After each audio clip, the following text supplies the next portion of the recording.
Good afternoon, everybody. This is NFT Culture. I'm Rob. We got John from NFT Culture as well.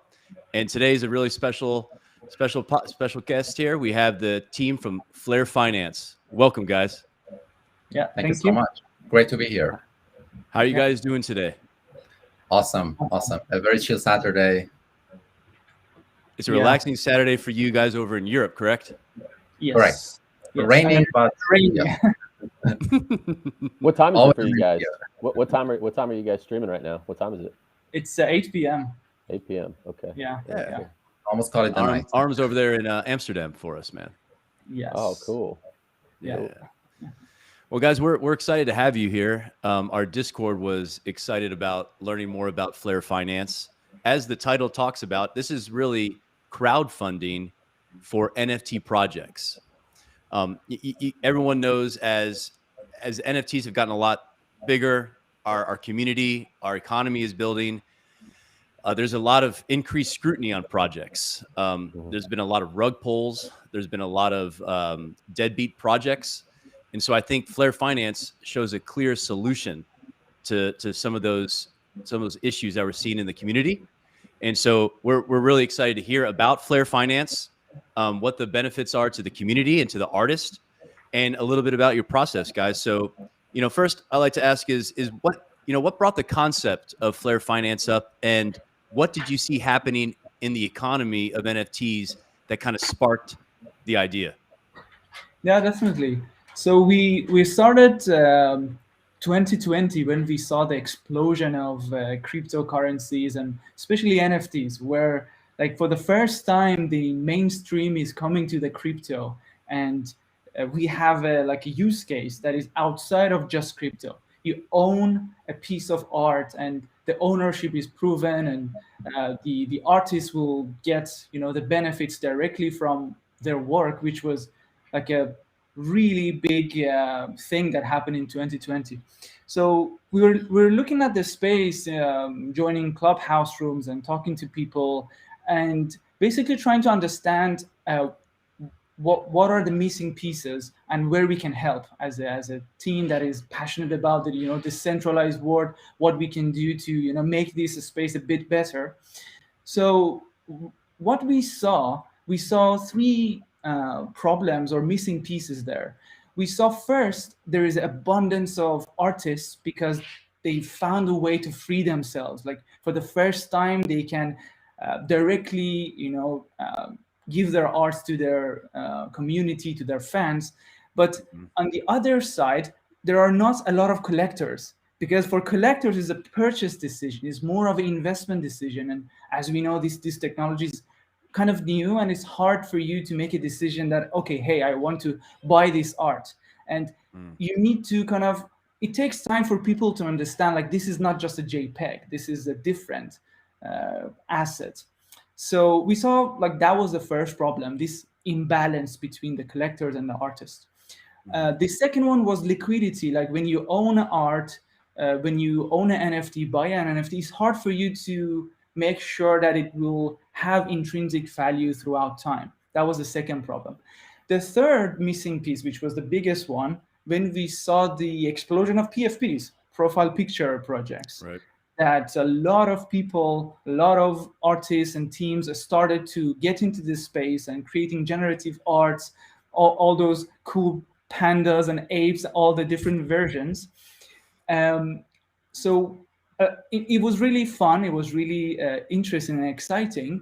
After a while, being with some of these projects from the beginning to the end, we saw that some of the teams will essentially leave the project, which is very close to we call it a semi-rug pull.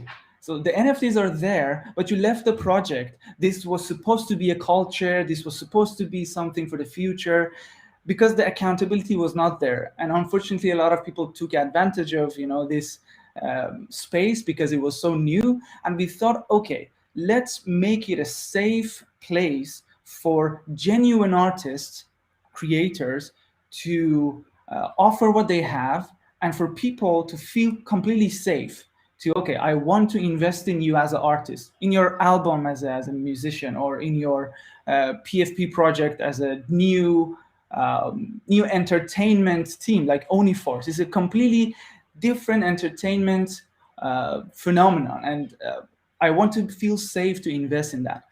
So these ideas were the kind of the initial points of the starting Flair. Because we've all seen that. We've all seen these projects that start really hot, and they have a big promotion, and they talk a lot of game, and they talk a lot of roadmap, and then nothing happens. Yeah, John, exactly. what was that one that turned into the pile of bones? The one we were just. Yeah, man, I couldn't even. There's so many of them. I mean, for me, it's like I think kind of you have to realign expectations for investing in these projects as well. I mean, it's great you guys have something working here, and I'm super excited. But man, it's there's very little incentive for some of these projects to go forward when they take all this cash up front. So any solutions for that, I think is good to hear about. So kind of tell us about that process with Flair Finance. Like I said, audience, this is basically a crowdfunding way to launch NFT projects. So tell me about the process of that. I mean, so say a project starts, where does the investment go? What kind of checks and balances do you guys have along the way there? Yeah, definitely. So for the first version, what we did was a very simple idea. The creator will say that, let's say $150 worth of ETH is the price of my NFT. You pay the price, and immediately 10% of that money is released to the creator because they need some cash to kickstart what they want to do. And for the rest of the money, they will say, okay, over 6 months, I want to have these cash released to me as a creator. So you as an NFT holder, at any point in time during these 6 months, you can say, okay, I want to return my NFT and I want to get the rest of my cash back because I lost faith, for example. This is an action we don't want to happen, but it's something that keeps the projects accountable every hour, because at any hour, people can decide individually for themselves that, hey, I want to return my NFTs for some reason. So that's like basically that's how it works. That's so cool. Rob, let me jump in here because it sounds like, based on what I've heard so far, you guys are really geared towards projects that have utility or some sort of roadmap behind their NFT. This wouldn't really apply to like a standard artist drop where he's dropping a piece of art and the art is what you're paying for. You guys, your projects are really targeted towards future progress beyond the initial drop. Yeah, that's a good point. Actually, we thought about this, like how can this be helpful for individual artists, someone who already put in the work. So one way to think about it is, you as the artist want to kickstart your career. You want to say, invest in me. And similar to like a Patreon, like you believe that I have a good art, invest in me, and this money will not immediately go to me, but you trust me. So I as an artist will try to grow my audience, try to be a good brand of my own in my niche. And if you're happy, you will keep your NFT and I will get that investment. But this is a kind of a really early concept for individual artists. So for now, we said, okay, let's focus on utility-based projects in the start to see how it goes. Yeah. Oh, I totally like that idea. I see where artists that are trying to start out, this would be very, very helpful, right? You get some early people to patronize your work, and for whatever reason, because you guys know artists. I mean, they're creative, but they're fickle, right? They're super passionate about one thing 1 minute, and then they're, I've lost interest in this. I'm gonna go, do a different field, right? Do a different project. So yeah, totally interesting. I wanted to add something to that, and it's like I have talked to a lot of musicians and authors and everybody, and I don't see a future where these people cannot use NFTs, because NFTs is a perfect solution for that. They can just enable so many things, but you kind of need to stay away from the all the crazy hypes and everything. Like there's a lot of projects that can just become really valuable, and that's kind of where we become like there is no author in future that cannot publish their content without putting it as NFT, because that makes the perfect sense. So yeah, definitely see a lot of potential in this area. So I see a lot of potential for the artist. I mean, the artist, like John says, I mean, they're there to create. you guys will take care of all the technical aspects of that project, correct? Yeah, that's actually a really good point. So, I mean, if you think about it, ultimately, it's not really about the NFT as a technology or blockchain as a technology. It's just me as a collector. I want to own this piece and make sure nobody can take it away from me. That's it. That's really simple. NFTs and blockchain enable that. For me to own this piece directly to the artist, pay to the artist, own it, nobody can take it away. So our philosophy is, let's keep our site, our platform so simple and easy. You as an artist just click a few things, you say what you want to do, then the rest of it should be hidden, really. It shouldn't be like just as a burden to you. Are you guys going to have some kind of gatekeeping and some filtering up for artists? I mean, are you going to go through like a qualification process, or is this kind of a open to everybody? So at this point, because we are, I mean, this is a really sensitive subject, is investing, is payment, and is funds of people. So we have to be really careful, make sure there's no bugs, all the security aspects of it. We need to keep it under control from our side. That's why we are only working, for example, at this moment with one project, an animation studio. We want to make sure everything is correct. And then when we are happy with what we have, definitely we want to open it, because that's the whole point of it. Everybody should be able to, if they have some value, they should be able to show it to the world. Oh, that's great. Yeah, I think that first project I think the first project that you guys have going is going to blow everybody away. Yes, Definitely. sir. I got some sneak peeks of it, John. It's pretty wicked. Oh, that's awesome. So you guys, before, I don't know, Rob, if you're planning on showing any of that stuff, but before you get into that, just so I'm clear on the concept, at its base level, this is basically a mechanism to release funds, over, different milestones being hit in the contract. I'm assuming this is open source. So are other people able to use your contract in their NFT minting? Or, how are you guys, I mean, it's probably something you guys have thought about as developers for this contract. Yeah, definitely. So our smart contracts all are open source because it needs to be open source. It's an open world. In terms of how people can use on a technical level, we have multiple ways you can integrate with Flair. First is you can use our dApp and our smart contracts. Even we have a smart contract for collections. You don't even need to have your own smart contract for the collection.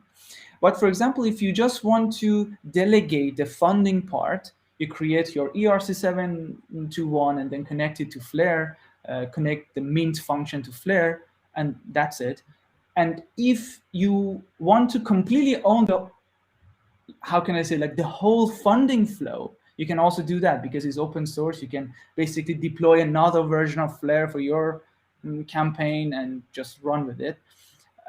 So it's up to you how you want to go. But we want to encourage people to use all the UIs we create, to just forget about the smart contracts, but it's there if anyone is interested.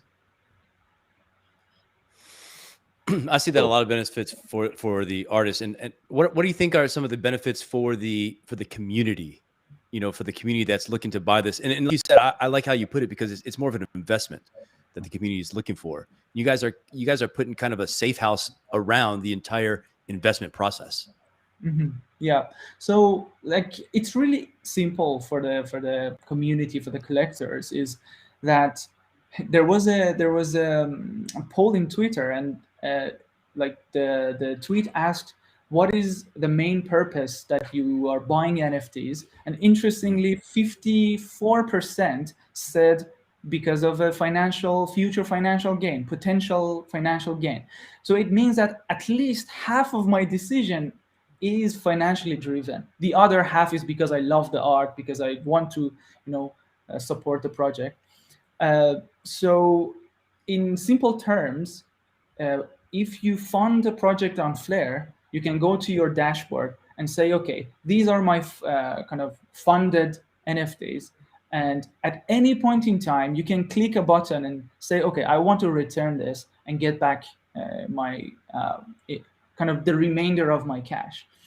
And besides that, we also have a participation token mechanism, which we are gonna give Flair tokens to both investors and the project creators. And that means when you are contributing to this ecosystem, when you're supporting this ecosystem, you are going to get rewarded. And if Flair in future is like 10x, you are also going to enjoy that growth as well.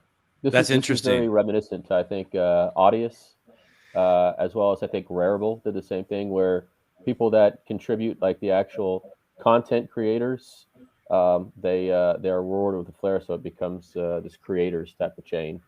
So Yeah, Exactly. that's the main benefit of this space. I mean, people who participated and contributed should get the most reward. So otherwise, we're repeating a model that is not working in the current world. So fantastic, I love it. No, we love that. Yeah, we love that. So we got so crowdfunding for NFT projects. We have safeguards to make sure that this project actually kicks off and develops as they said on their roadmap. Is there so you'd be able to log into your Flair dashboard and kind of see a progress of the project where you've invested in? Is that how it would work as well? Yeah, exactly. Like, so we are working on what level of details we want to keep in Flair. For example, do we want to keep the milestone items and say the project is here, or do we want to just keep the funding? We are still like exploring that, but at least the funding is there. Like, you can see you have started investing in this project at this point in time. Now 20% is passed, the rest is remaining. You can see the progress there. But we are thinking maybe we can add basically like Kickstarter, right? We can add other kind of add-ons that projects can kind of prove their milestones there. But yeah, this would be kind of next steps. Are all these milestones determined by the artist, or are these milestones determined by Flair Finance, or is it a collaboration for these milestones that you guys set out? So it's definitely under creators' decision because it's their project. But we have some recommendations of, okay, it's good to design your milestones like this because of the the funding options. We will definitely give recommendations, but ultimately it comes down to the creator that communicates to the collectors, and it's collectors who can decide, I still want to support you, or no, I want to go and support someone else. It's ultimately the collector's decision.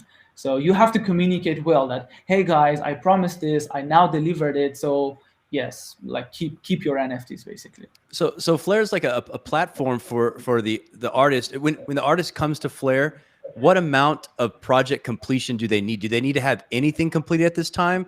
Just a roadmap or a white paper at this time? Are you expecting to see some art at this time, or is it depends on the project? Yeah, it really depends on the project. But for the let's say for the first funds to come in, you need to have at least the minting a smart contract. That's the minimum thing. You don't even need the art. For example, we have a type of campaign which we call it placeholders. So you go and pre-order. For example, the artist says, hey, I want to do 1,000 piece generated or hand drawn, for example, and then they will pre-order. They will pre-order your NFTs, and maybe at like in 1 month, 3 months, you will reveal those NFTs, basically. Very nice.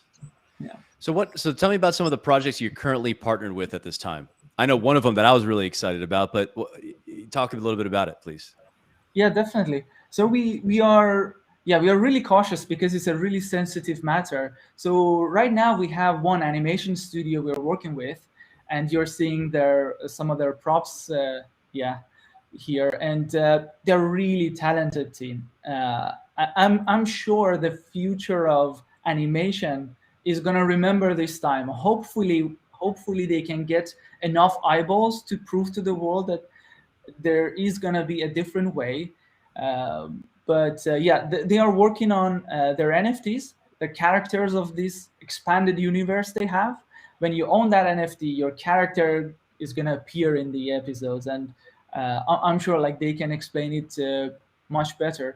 So we're working with them, and we are also working with a gaming team that they want to bring gaming on the blockchain.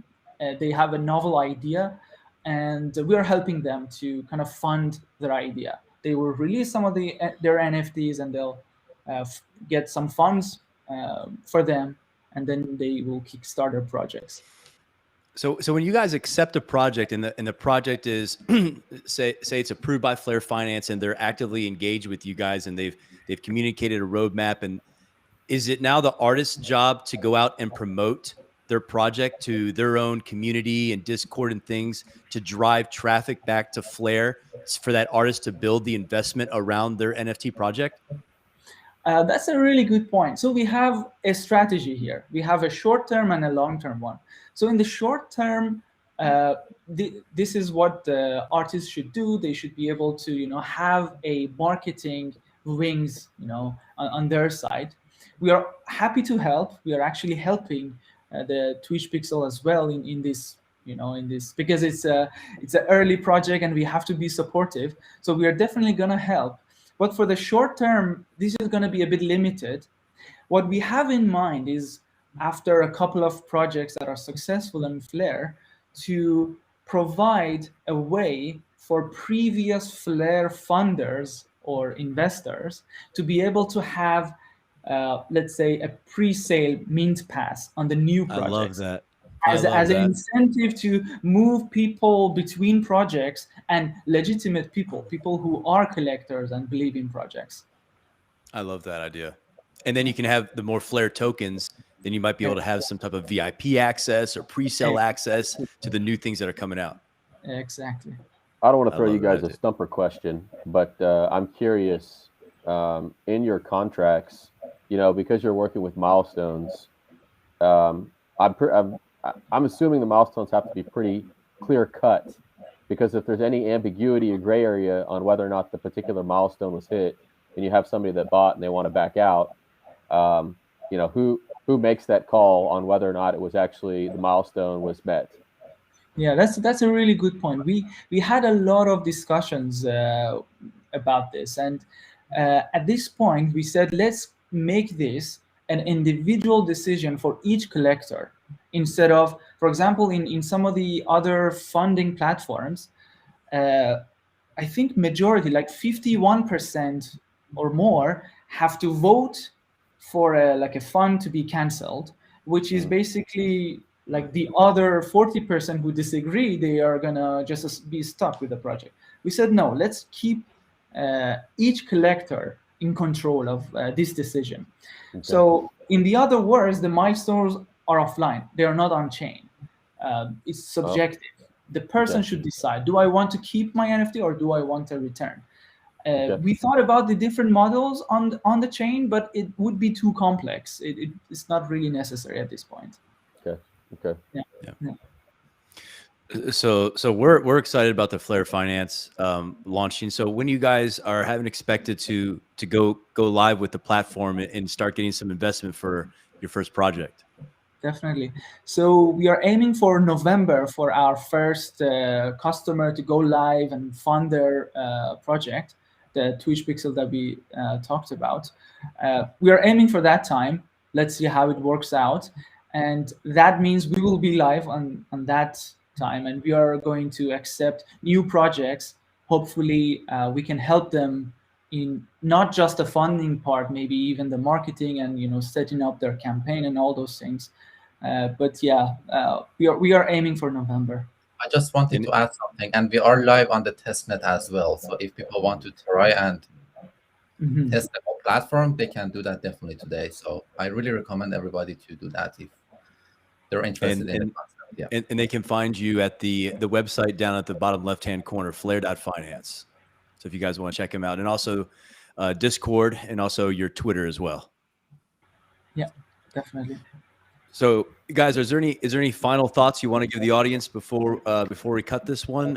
One thing we are going to do, everybody, is we're going to have the team back on as they start to go live in November. We're going to have you guys back on. We want to talk more in depth about the project. We really want to drive a lot of people for some financing to the site for some investing, but we also we have a group of artists as well who's ready to start connecting with you. So are there any final thoughts, or you want to tell the audience? I just want to say that the future is definitely going to be NFTs and decentralized, especially in the arts industry. It's going to be a couple of bumps in the road, definitely, same as anything, but we're going to make it. Yeah. And I have one thing to add. I think this idea, Aram and I have been pushing it forward, but we need everybody's idea. We have a brainstorming channel in our Discord that we just ask our community, like, what should we do about this? What should we do about that? So if anybody here has any ideas how we can push this forward, make it better together, definitely reach out to us, and we will be happy to discuss things further. You guys are great. We're gonna post your Discord on our Twitter. So everybody, you'll see that in about an hour. We're going to retweet out this video. We're going to have the Flair Finance Discord as well. We're going to tweet that out for everybody so you can go check them out as well. But guys, we've enjoyed having you guys on the show. Thank you guys for coming. And we'll have you back again sometime late October, early November as you guys go live. Thank you for coming. Thank you so much.